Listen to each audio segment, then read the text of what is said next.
Je suis très touchée et émue de pouvoir témoigner aujourd'hui devant vous tous qui avez répondu présent à l'appel du Père Bernard et participé ainsi à cette célébration si nécessaire avant de marcher tout à l'heure dans Paris. Sainte Thérèse de Lisieux avait dit « Il faut toujours prier comme si l'action était inutile et agir comme si la prière était insuffisante. » Je remercie ainsi de tout cœur le Père Bernard et toute la communauté de la famille missionnaire Notre-Dame de m'avoir convié à vous dire quelques mots et je les remercie également bien sûr pour leur indéfectible soutien depuis des années à la Marche pour la vie. Alors bien entendu, aujourd'hui, vous n'êtes pas venus pour participer à la traditionnelle Marche pour la vie, parce que dans un esprit unitaire et conscient de ce que l'examen du vote du projet de loi annoncé pour le 29 janvier allait occuper tous les esprits au mois de janvier, il a été unanimement décidé au sein du collectif En Marche pour la vie de suspendre pour cette année, attention c'est cette année seulement, l'organisation de la Marche pour la vie prévue au départ le 20 janvier. Mais c'est bien dans le même esprit de cette marche que nous marcherons tout à l'heure, parce que le respect de la vie et le respect de la famille font partie d'un seul et même combat. C'est le combat de David contre Goliath, c'est le combat du bien contre le mal et le combat pour les valeurs que nous entendons défendre aujourd'hui. Il s'agit bel et bien du combat pour la vie d'une manière générale, la vie en tant que don reçu qui prend sa source en son Créateur et que chacun doit accueillir et non la vie comme un bien que l'on s'approprie. Car la vie humaine se donne ou se reçoit.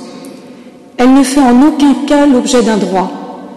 Nous défendons cette notion de vie qui est un don de Dieu et qui doit être le fruit de l'acte conjugal d'amour entre un homme et une femme. En ce sens, elle se transmet cette vie à travers ce que la loi a jusqu'à présent reconnu comme une union conjugale. Union conjugale entre un homme et une femme, constitutive d'un fondement de la famille. La famille, la base essentielle de notre société, est la seule structure à même d'engendrer. Oui, aujourd'hui, nous marcherons pour que soit respectée la famille et cette vie qu'elle accueille en son sein. Car dans le projet de dénaturation du mariage, ne nous leurrons pas, c'est bel et bien une véritable destruction de la famille qui est en jeu. Une destruction du lien qui peut exister entre le mariage, la procréation et la filiation. Bien plus qu'une simple obéissance du gouvernement à l'exigence d'un groupuscule, nous assistons à la mise en place, par la volonté de plusieurs, d'une nouvelle définition de la vie. Dans cette nouvelle définition, la vie perd son caractère absolu. Elle n'est plus l'œuvre de Dieu, mais une production humaine dont chacun peut disposer comme bon lui semble. Comme le disait le Père Bernard, déjà par la loi Neuwirth, le 28 décembre 1967, la sexualité était dissociée de la procréation.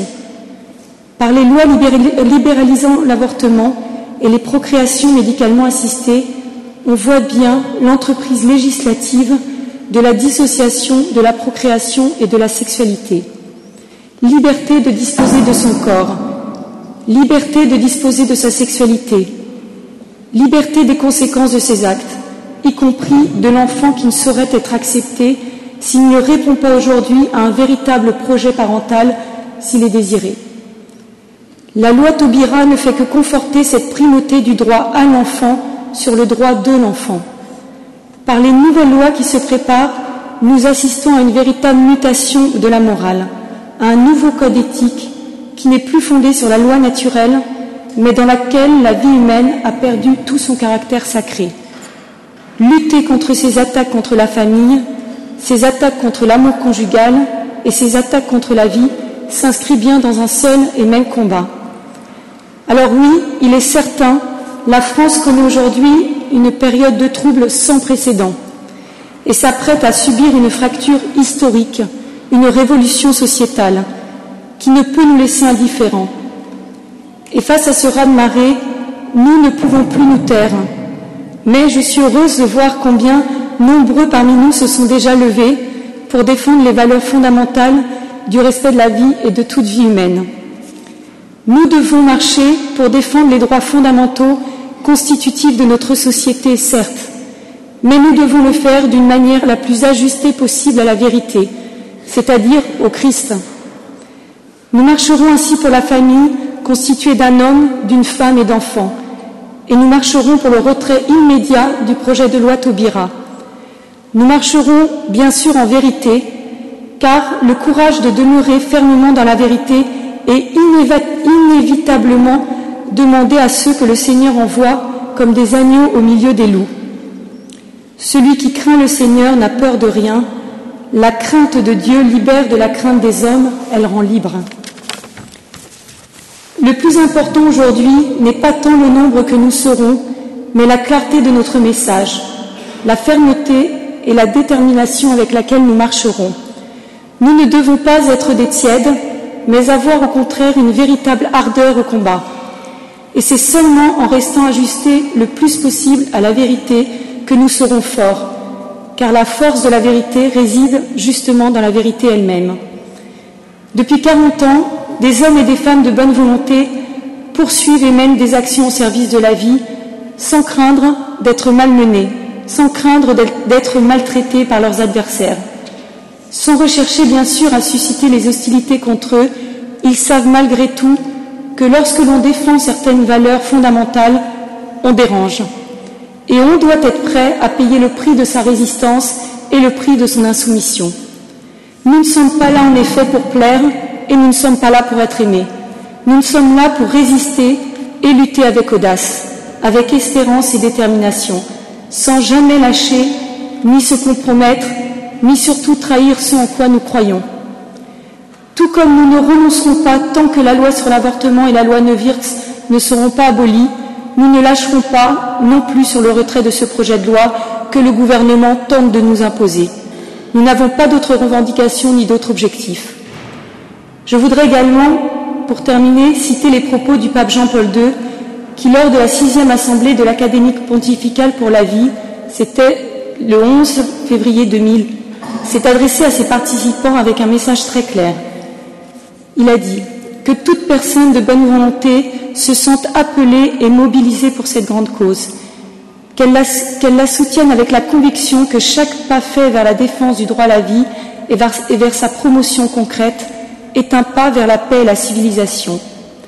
Il explique qu'il n'y a aucune raison d'accepter cette sorte de mentalité de renoncement qui porte à estimer que les lois contraires à la vie, les lois qui légalisent l'avortement, l'euthanasie, la stérilisation et la planification des naissances par des méthodes contraires à la vie et à la dignité du mariage sont inéluctables et présentent désormais une nécessité sociale.